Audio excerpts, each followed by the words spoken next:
Saat ini para pendukung Spurs sedang senang. Wajar saja, Spurs sedang gacor-gacornya musim ini. Dengan catatan 3 kemenangan dan hanya sekali imbang dalam 4 pertandingan terakhir, mereka tidak risau akan masa depan. Juga nggak galau mengenai masa lalu. Sepertinya Ange Postecoglou sudah sukses buat para fans Tottenham tak terlalu merindukan Harry Kane.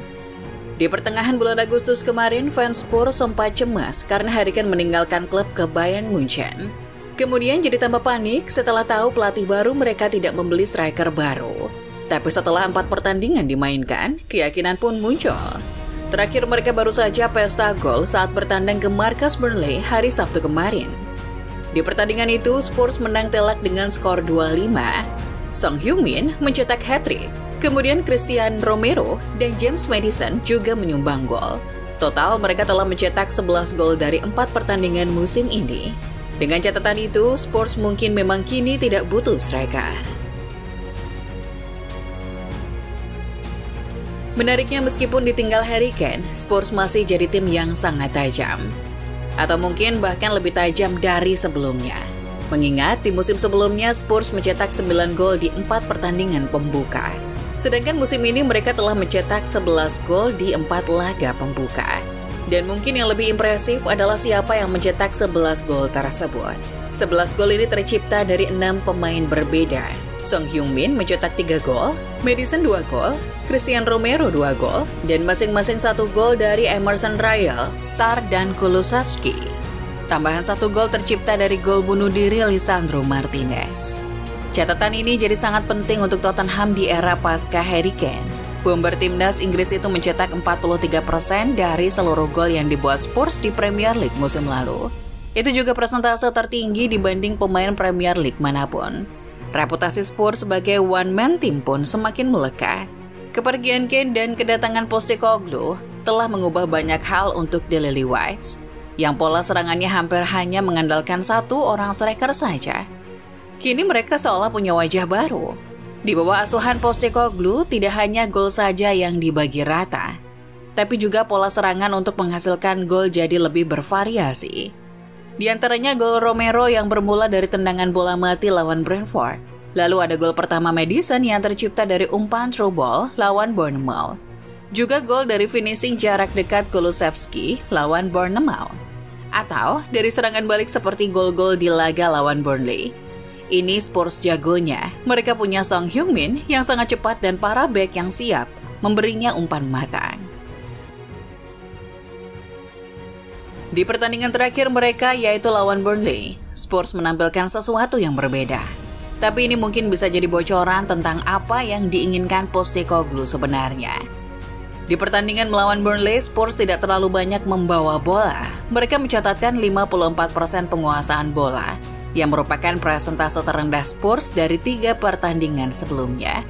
Saat melawan Burnley, Spurs lebih mengandalkan transisi dibanding penguasaan bola, dan ini berbeda dengan Spurs yang dulu. Ketika Anda melihat tim yang kami miliki sekarang, kami sebenarnya mengubah banyak hal. Kami mengubah separuh susunan pemain, mengubah pola latihan dan cara berlatih kami, ucap Postecoglou. Rencana Postecoglou adalah mengurangi ketergantungan akan striker nomor 9 atau pemain seperti Richarlison yang menahan bola di depan, atau striker yang menunggu datangnya umpan silang di dalam kotak penalti. Di pertandingan ini juga Spurs melakukan jauh lebih sedikit umpan silang dari open play.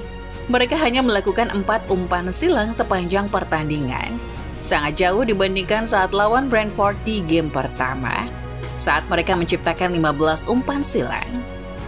Lalu bagaimana dengan posisi penyerang tengah? Apakah akan jadi masalah Spurs tidak membeli pengganti Kane? Atau setidaknya orang yang akan menantang keberadaan Richarlison? Ia dibeli Spurs dari Everton seharga 60 juta pounds, tapi hanya mencetak sebiji gol musim kemarin.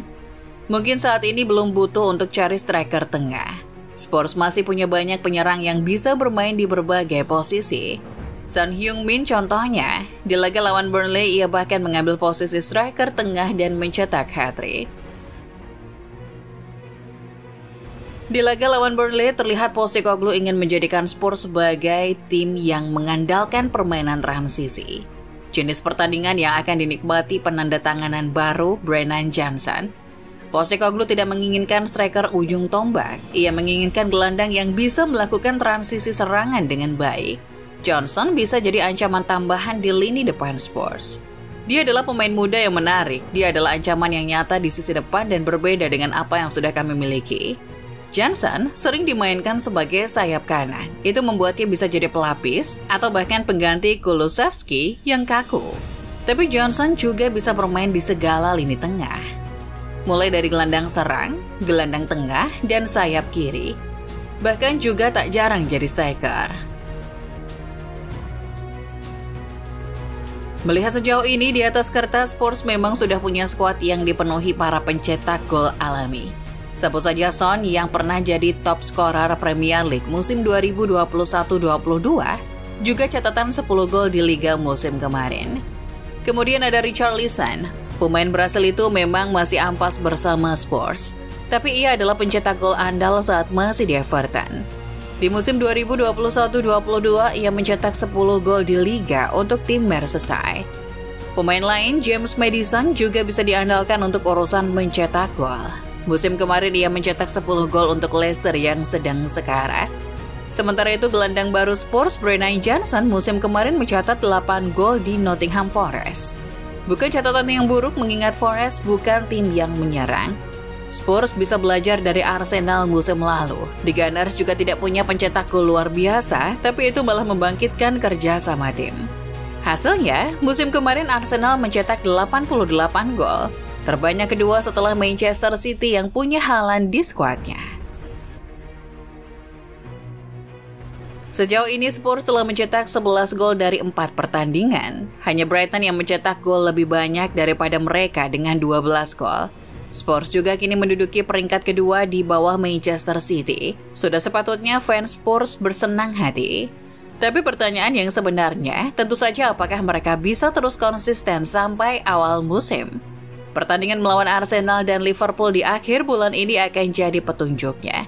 Jika Spurs bisa melewati tantangan itu, kemungkinan musim ini jadi musim yang cerah akan semakin besar. Tapi terlepas dari itu, Spurs telah membuktikan satu hal, mereka bisa bertahan meski tanpa Harry Kane. Perginya Harry Kane justru bisa membebaskan tim untuk mencetak gol, dan yang terpenting masih jadi tim yang punya niat menyerang.